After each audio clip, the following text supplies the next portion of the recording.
Alright, so we're going to do the first 5 in this video. Okay, so looking at number 1, it says the table above lists the lengths to the nearest inch of a random sample of 21 brown bullhead fish.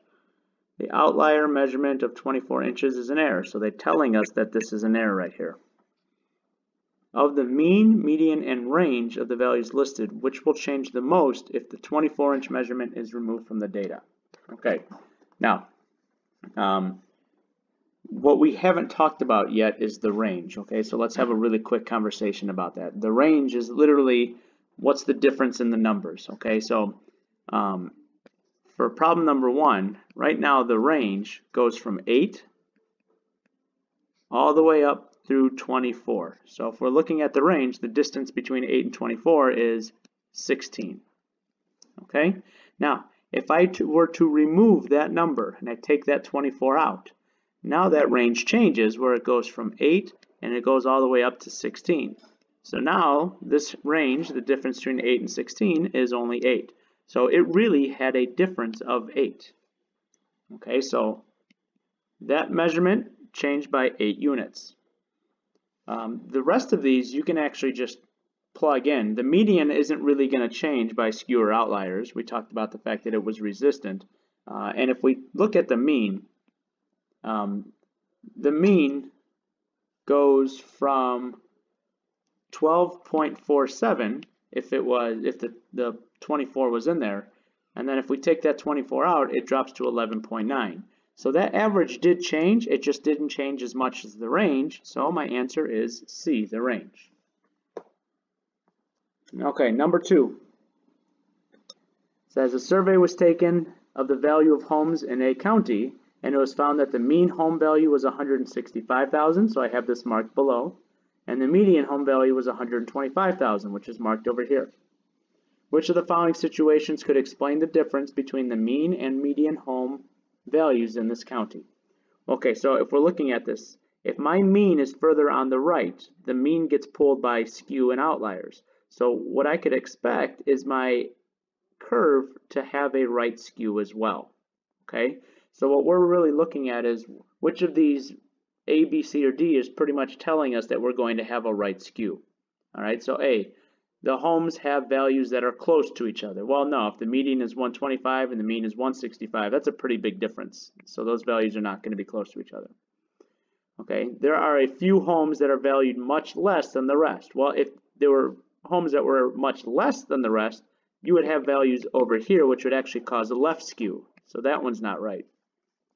There are a few homes that are valued much more than the rest. Well, if that was true, then you would have a lot of values over here, much more than the rest, causing that right skew, which happens to be the case. And D, it says many of the homes have values between 125 and 165. If that was the case, you'd almost have this normal distribution in here, which we don't have. So that's why D is incorrect. All right, moving on. 3. A sociologist chose 300 students at random from each of the 2 schools and asked each student how many siblings he or she has. The results are shown in the table below. Okay, so here are results.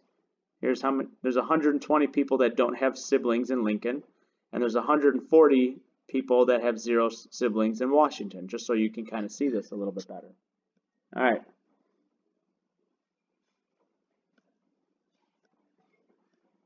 Trying to move this. Okay, it says, what is the median number of siblings for all of the students surveyed? So if we are looking at this right here, if I surveyed 300 from this school and 300 from this school, technically I have a total of 600.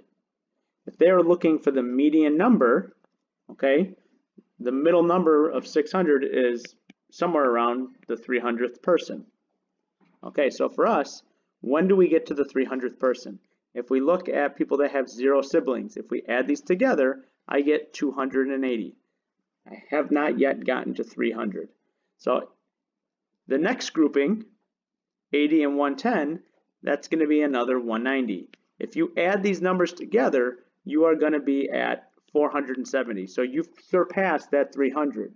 So that means my median isn't in this range, but my median shows up in that range right here, which is 1 sibling.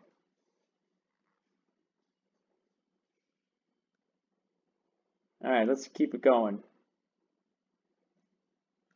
Get to the right spot. Okay.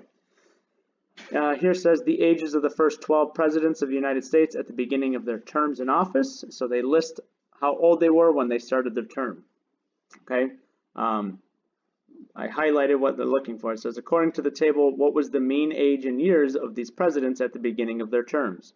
So you can just put all of these data values, put them all into L1. Okay. Run your one variable stats, and you should come up with 58.6 years. That one's pretty self-explanatory from what we did in class. The number 5 takes a little bit more thinking. It says the mean age of 5 people in a room is 30. If a person who is 50 leaves the room, what is the new average age of the people who remain? Okay, so what do I know about this problem? I've got 5 people in the room, and their average age is 30. So if I took person 1 plus person 2 all the way up, and I added all these ages all the way up to person 5, and I divided it by 5 because there's 5 people in the room, I should get an average of 30. Okay, so for you guys, just a little bit of math. To get rid of this 5, I just multiply both sides by 5.